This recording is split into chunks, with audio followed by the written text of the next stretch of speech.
What's going on YouTube? It's the Game Zombie here with a Mortal Kombat X topic video. Now I want to talk about MKX's content and its reception and what the community has been relaying, at least to me, in thoughts and feelings about it. Now, I know a lot of people out there are very frustrated and disappointed with the roster of Mortal Kombat X. There are still people out there saying that there is going to be more characters, or 36 characters, or 40 characters, or 50 characters, and that's just not true. Maybe in the long run, after all the DLC, there'll be, 35, 36 characters, but at launch, there will not be.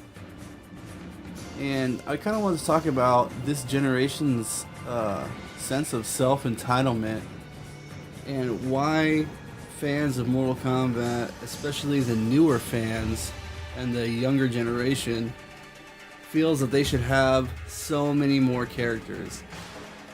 The only games in Mortal Kombat history at launch to have more characters than the current number in MKX is Mortal Kombat Armageddon and the last Mortal Kombat MK9. Mortal Kombat Armageddon has 62 characters in it, and although I am a fan of every single Mortal Kombat game except for MK vs DC, I'm not going to talk about that. Armageddon was kind of just a fan service to all the dedicated MK fans out there. I kind of feel like it was just a culmination of everything that Midway at the time and Ed Boon had all worked on over the years, and they kind of just wanted to pack one game full of everything that they've ever done, kind of like just in case they never make another game, I kind of felt like that was it, like they were almost at a point where they were just done with the franchise. And then MK9. Mortal Kombat 9 had 28 players in the roster for PlayStation 3, 27 players for Xbox. That's only 3 more than we're getting in Mortal Kombat X. So I don't understand what the crazy deal is, because people aren't taking into consideration variations.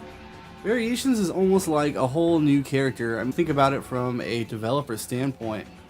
You need to base character moves around other characters' moves and interactions and whatnot, so variations take a lot of work, especially when you're taking into consideration how certain characters' movesets interact with other characters' movesets. So if you think about that, it's almost like 24 times 3. But regardless, I know a lot of people are still going to complain and bitch about the fact that their characters aren't in it, or there's not as many characters as they want to be. And I think honestly, if there was more than 30 characters at launch, it would just be a huge clusterfuck. But don't get me wrong, it could work, but it would take, I think, a lot more work than people think it would. I mean, in Mortal Kombat 1, we had 7 characters. And I mean, I've been playing fighting games since Street Fighter 2 dropped in the arcade, in the early 90s, so I was happy with anything.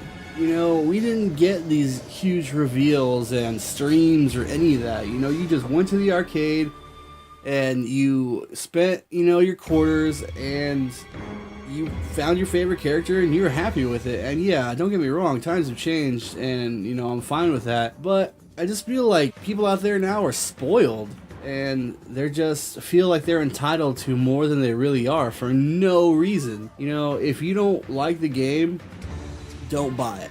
It's just plain and simple.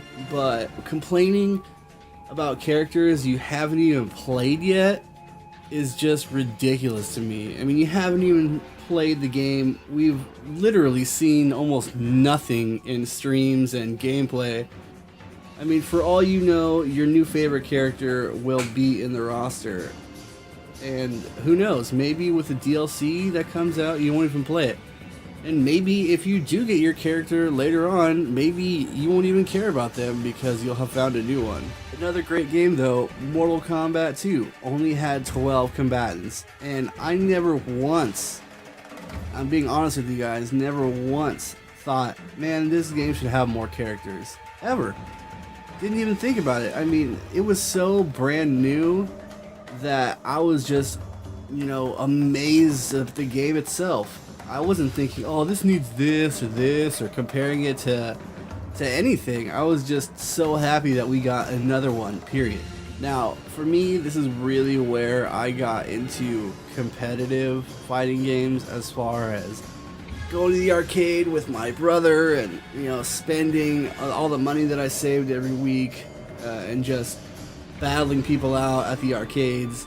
Back then we didn't have online or anything like that, so the only way you could really get in matches with your buddies is meet up after school at the arcade, and pretty much, you know, till the sun goes down, you and your friends would just sit around the arcade machine and take turns just trying to figure out combos and fatalities and all that stuff. But the original Mortal Kombat 3 only had 15 characters in it.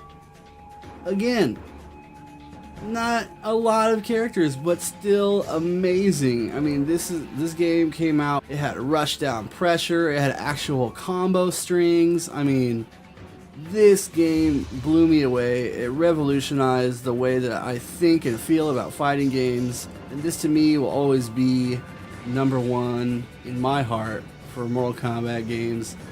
I can't even think about how much money and time I've spent on this game and put into it, and it's just a huge part of my childhood. Later on, we got Ultimate Mortal Kombat 3, which was a port to home consoles, and it actually had 24 characters, the amount that we are getting in MKX. But here's the thing, you guys, is that this was pretty much a Game of the Year edition in the standards back then. So once we get the DLC that comes out, it'll be the equivalent for Mortal Kombat X, and Mortal Kombat X will still have a bigger roster than this game. But yet, people are still going to complain. The only thing that really compares is Mortal Kombat Trilogy, which was the port that came out to consoles a while after Ultimate Mortal Kombat 3 was out. And that game had 32 characters in the roster. It had all the sub-bosses and bosses like Shao Kahn and Goro and Kitaro. And it was kind of weird because I remember Kintaro couldn't even fit on the character select screen. He was like half cut off, and it was just really random. But that was kind of just like them trying to squeeze out the last of what they could out of the game on their last port. I think it ported to like 64 and some other console. I can't really remember. But that essentially is just like MK9 with all its DLC. Then we have MK4. MK4 only had 15 characters, and this was like the first actual 3D Mortal Kombat where they actually didn't use people, they actually used 3D renders for characters. And then we had MK Deadly Alliance, which was the first Mortal Kombat that didn't go to arcades, it just went strictly to console, and that game had 21 characters, and it had a full story mode and a crypt, and it was amazing. I mean, all these games, you guys, never once did I think, oh, there should be more characters, or my character hasn't came back, or any of that character loyalist bullshit. And don't get me wrong, I am a character loyalist to a certain extent. I love Cyrax and I love Liu Kang. Liu Kang's coming back, that's great. Cyrax isn't. Big deal, you know. I was kind of upset at first, but what could I really be upset about? I have no right to be upset, you know, and I'll probably pick up a new character and be just as happy with him, if not more happy. Now, another Mortal Kombat game that has 24 characters in it, Mortal Kombat Deception. Deception was another amazing game, another game that went strictly to home consoles and was great. Had a conquest mode, had crypt, had, you know, the extra combat mode. I want to say puzzle combat. I mean, it was great. Loved it. Loved everything about it. And then we have MK vs DC, which I'm not even going to talk about. And then we have MK9, which I already talked about. The thing is, you guys, I understand. I understand that MK9 was kind of a soft reboot for the series. It was a culmination of 1, 2, and 3. And everybody was really expecting this next one to be a culmination of 3, 4, and 5. Everybody wanted the 3D characters to be in there, like Rico and Fujin and Meat and Su Hao and Frost and all those characters from the 3D era. But here's the thing, it's not a culmination of 4, 5, and 6 or 3, 4, and 5. It's just not, you guys. I mean, yeah, some of the characters still exist in the universe, not the same way they did in the other universe, you know, from the last games. And that's the thing, is that NetherRealm Studios wanted to take this whole franchise in a different direction. Just like the Avengers and all of those movies have a timeline where they're plotted out for the next 3 or 4 movies, I'm sure that that's what NRS is doing. I would bet money on it that that's what they're doing, and that the next game is gonna focus more on new characters. This is kind of like the bridge between that. They're trying out this new variation system, and they're trying to cater more to the community and the competitive aspect of the fighting games. And I think there's a lot of really interesting stuff that has a lot of potential that they're trying out with, and it's all just trial and error, you know? Nothing's 100%. Yeah, they have beta testers and all that stuff, but all of this stuff is just in hopes that it will work. And personally, I think it will. I think that the game looked great. I think that they put a lot of time and effort into it, and they really try to listen to the community as much as possible within reason.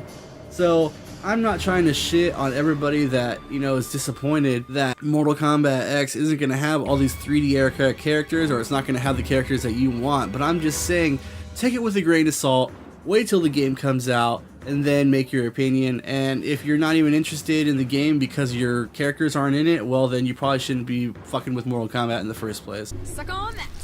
Hope you guys enjoyed this video. If you did, feel free to hit that like button, and as always, subscribe.